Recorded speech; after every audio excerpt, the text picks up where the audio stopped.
Hello friends, Vande Mataram. SR coaching के YouTube channel पे आपका बहुत बहुत स्वागत है। अब मैट्रिक परीक्षा में 30 दिन के सीरीज में मैं आज दूसरी कड़ी लेकर आया हूं। आज का विषय है केमिस्ट्री, रसायन शास्त्र। रसायन शास्त्र में मैं A to Z टॉपिक बताऊंगा जो कि मैट्रिक परीक्षा 2023 में आने की संभावना है ना, अर्थात गेस्ट क्वेश्चन। मैं वो सारे गेस्ट क्वेश्चन करवाने जा रहा हूं जो मैट्रिक परीक्षा 2023 में आएंगे। इससे पहले मैं आज के वीडियो का टारगेट रखता हूं 100 लाइक्स, ठीक है, 100 लाइक्स। और एक हम लोग सेट कर लें आज का रूटीन, है ना, दिन भर का रूटीन सेट कर लें। इससे क्या होगा, हम लोग को पढ़ने में, बच्चों लोग को पढ़ने में सुविधा होगा, ठीक है। आज का मोटिवेशनल जो थीम है वो है labour never goes in vain. Labour never goes in vain मतलब labour never goes in vain मतलब मेहनत कभी बेकार नहीं जाता। मेहनत कभी बेकार नहीं जाता। जी दोस्त, मेहनत जो आज कर रहे हैं वो भले ही मैट्रिक परीक्षा में नंबर दे या ना दे, लेकिन ये जो मेहनत है वो कभी आपका बेकार नहीं जाएगा। तो आइए हम लोग इस वीडियो को शुरू करते हैं और केमिस्ट्री पर आते हैं, है ना। तो केमिस्ट्री जो चैप्टर 1 से लेके जो चैप्टर 6 तक हम लोगों ने पढ़ा है, उसके जो महत्वपूर्ण प्रश्न है उसे हम लोग जानेंगे, ठीक है। तो सबसे पहले आते हैं हम लोग केमिस्ट्री के चैप्टर 1 में, है ना, केमिस्ट्री के चैप्टर 1 में। तो चैप्टर 1 का जो पहला टॉपिक होगा, है ना, रासायनिक अभिक्रिया का, और जो बहुत ही जबरदस्त है, संयोजन और वियोजन अभिक्रिया। संयोजन या वियोजन अभिक्रिया, संयोजन या वियोजन अभिक्रिया। अब आप कहेंगे कि इसका दूसरा नाम क्या है ना। तो संयोजन का नाम है संश्लेषण और वियोजन का नाम है अपघटन, ठीक है। दूसरा टॉपिक जो है ऊष्मा शोषी, ऊष्मा शोषी या ऊष्मा क्षेपी अभिक्रिया, ऊष्मा क्षेपी अभिक्रिया, ठीक है। ऊष्मा शोषी और ऊष्मा क्षेपी अभिक्रिया, ये भी क्या है, अभिक्रिया का एक प्रकार है, ठीक है।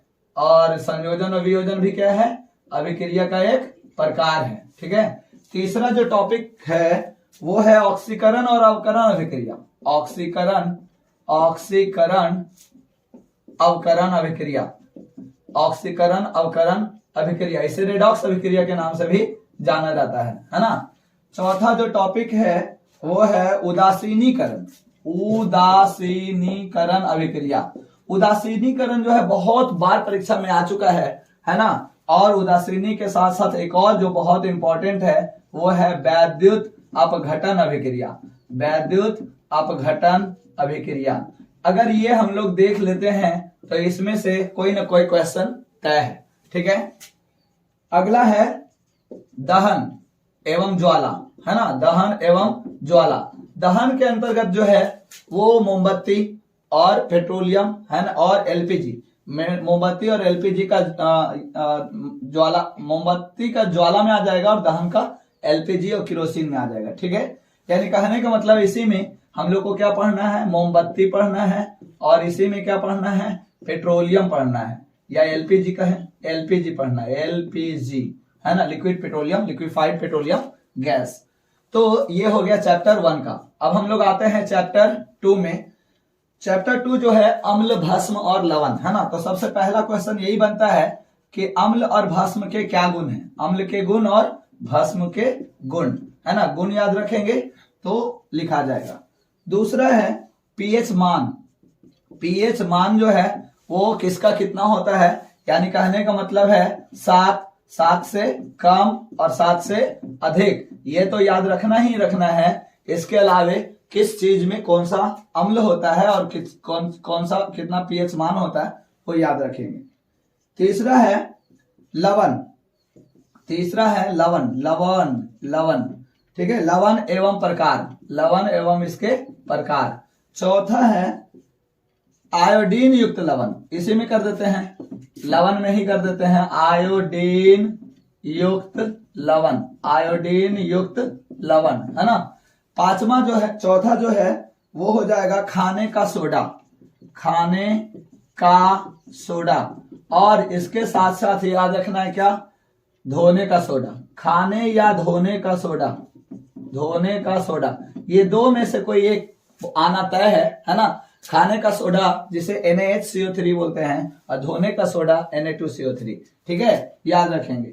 पांचवा जो टॉपिक है वो है विरंजक चूर्ण, विरंजक चूर्ण है ना, विरंजक चूर्ण, और नहीं तो फिर प्लास्टर ऑफ पेरिस, ये दो में से कोई एक आता है, प्लास्टर ऑफ पेरिस है ना। तो अगर इतना हम लोग टॉपिक देख लेते हैं तो चैप्टर से कोई भी टॉपिक छूटने वाला नहीं है ना। अब हम लोग आगे बढ़ते हैं।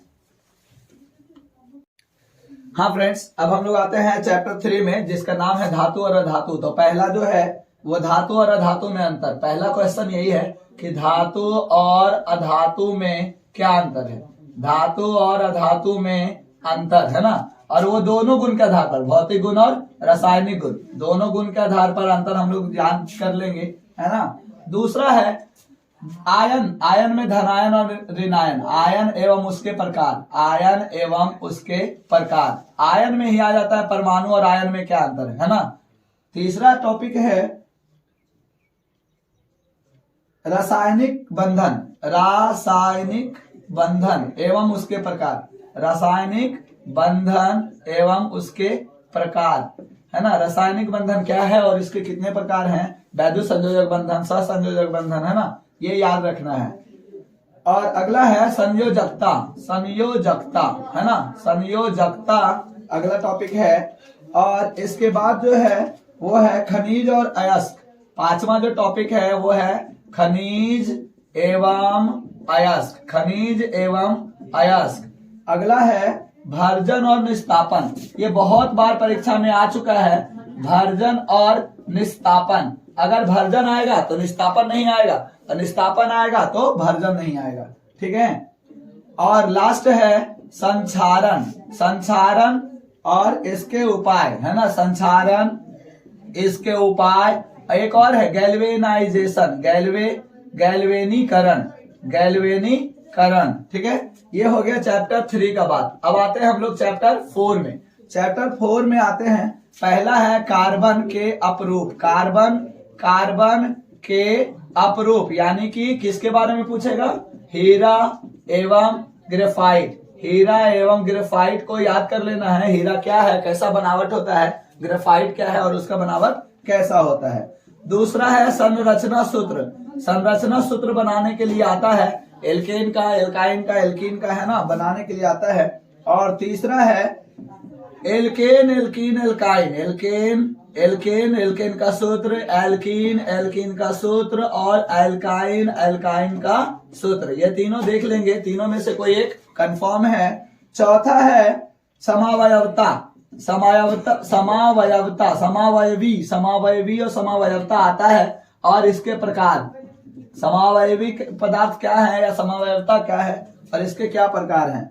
और अगला है एल्कोहल, क्या है अगला, एल्कोहल।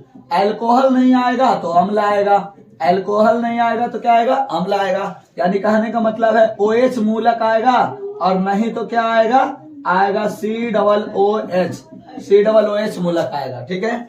और अगला है छठा है साबुन और अपमार्जक, बहुत इंपॉर्टेंट है। साबुन, साबुन या साबुनीकरण और अपमार्जक, साबुन और अपमार्जक ये दोनों में से कोई एक आता ही रहता है, इसलिए इन सारे टॉपिक को हम लोग देख लेंगे।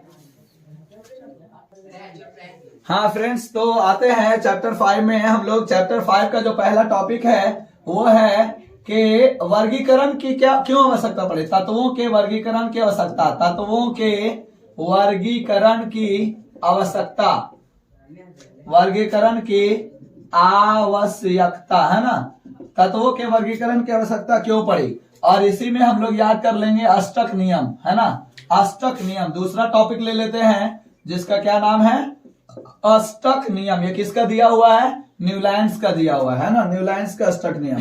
तीसरा हम लोग क्या देख लेंगे, मेंडलीव की आवर्त सारणी, मेंडलीव की आवर्त सारणी, और क्या देख लेंगे, आधुनिक आवर्त सारणी। ये दोनों में से कोई एक आता है, मेंडलीव की आवर्त सारणी या आधुनिक आवर्त सारणी। चौथा जो टॉपिक है वो है ग्रुप, समूह, जैसे कि जो पहले पहले जो वर्ग के जो तत्व हैं उसको समूह लिखते हैं। समूह में जैसे कि क्षारीय धातु, मृदा धातु है ना, और क्या मृदा धातु, और क्या होता है हैलोजन, और क्या होता है निष्क्रिय गैस। ये चारों हम लोग याद रखेंगे कौन से ग्रुप में आता है, कौन सा आता है, कौन से ग्रुप में आता है ना। पांचवा जो है वो है इलेक्ट्रॉनिक विन्यास। पांचवा जो है वो है इलेक्ट्रॉनिक विन्यास। इलेक्ट्रॉनिक विन्यास हम लोग को याद रखना है कम से कम 1 से लेकर 30 तक, 1 से लेकर 30 तक इलेक्ट्रॉनिक विन्यास याद रखना है। ये चैप्टर 5 का हो गया। अब आते हैं लास्ट चैप्टर 6 में। चैप्टर 6 का जो पहला टॉपिक है वो है क्योटो प्रोटोकॉल याद रखना है, क्योटो प्रोटोकॉल। और नहीं तो इसका दूसरा टॉपिक है, अगर ये क्योटो प्रोटोकॉल नहीं आया तो गंगा कार्यान्वयन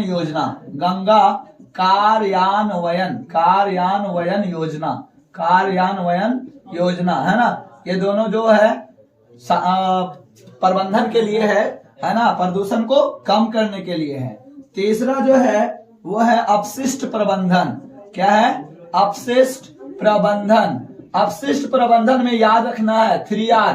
मैंने एक वीडियो में बताया है 3Rs के बारे में, 3Rs है ना, 3Rs को याद रखना है। और चौथा है वन प्रबंधन, वन मतलब वन्य जीव, वन या वन्य जीव प्रबंधन है ना। पांचवा जो टॉपिक है वो है चिपको आंदोलन का क्वेश्चन आया हुआ है बहुत बार है ना, और आता ही रहता है चिपको आंदोलन। और छठा है बहुउद्देशीय परियोजना का मतलब हुआ बांध है ना, बांध यानी कौन सा बांध किस नदी पर है। और खास करके इसमें सरदार सरोवर बांध के बारे में आता है। कौन सा आता है? सरदार सरोवर बांध किस नदी पर है? नर्मदा नदी पर है ना, गुजरात राज्य में है, नर्मदा नदी पर है। तो ये सारे इंपॉर्टेंट टॉपिक हो गए। अगर इसे आप रिवाइज कर लेते हैं तो आपको कोई भी मतलब क्वेश्चन छूटेगा नहीं। केमिस्ट्री में तो एक भी क्वेश्चन नहीं छूटने वाला है, इतना आप तय मानिए है ना। अब बहुत ही कम दिन बचा है, मेरे दिए गए टॉपिक्स को अच्छे से रिवाइज कीजिए और आप बहुत अच्छे से अच्छे नंबर लेके आइए, यही मेरी शुभकामना है। जय हिंद।